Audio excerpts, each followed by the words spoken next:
আবারও একটি ভিডিও নিয়ে চলে এলাম আপনাদের মাঝে।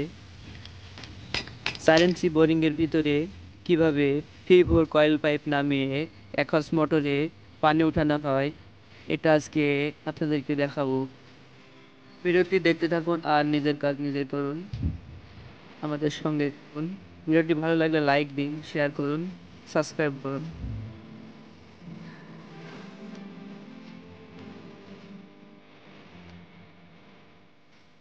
এরপর দেখতে পাচ্ছেন কয়েল পাইপ, 3-4 কয়েল পাইপের প্যাচ কাটবো। স্ক্রিনে দেখতে পাচ্ছেন অটো মেশিন দিয়ে হাত দিয়ে খুব সহজেই প্যাচ কেটে নিচ্ছি বা থ্রেড করে নিচ্ছি।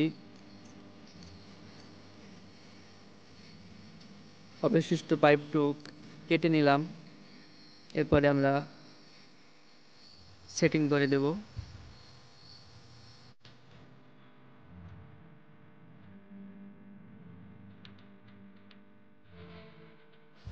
আমাদের টেপ জড়ানো হয়ে গেল। এরপর আমরা ফুট ভাল্ব বা চেক ভাল্ব লাগিয়ে নেব পাইপের এক প্রান্তে। স্ক্রিনে দেখতে পাচ্ছেন ফুট ভাল্বটি লাগানো হলো।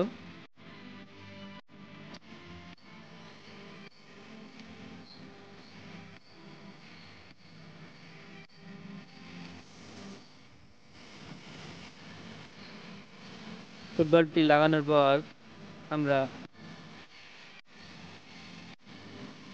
টেপ দিয়ে আটকে নেব যেন লিক না করে, বাতাস না বের হয়।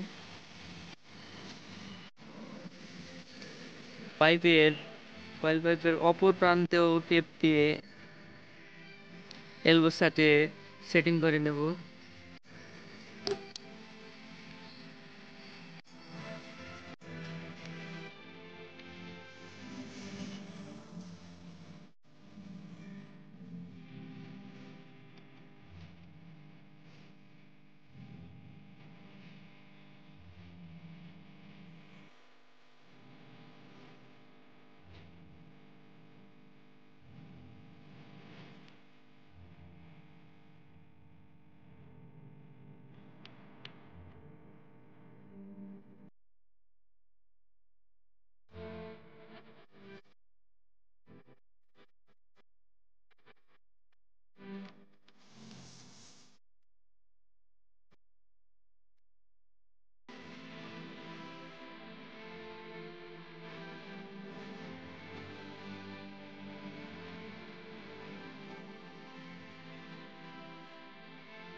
যাই বাতে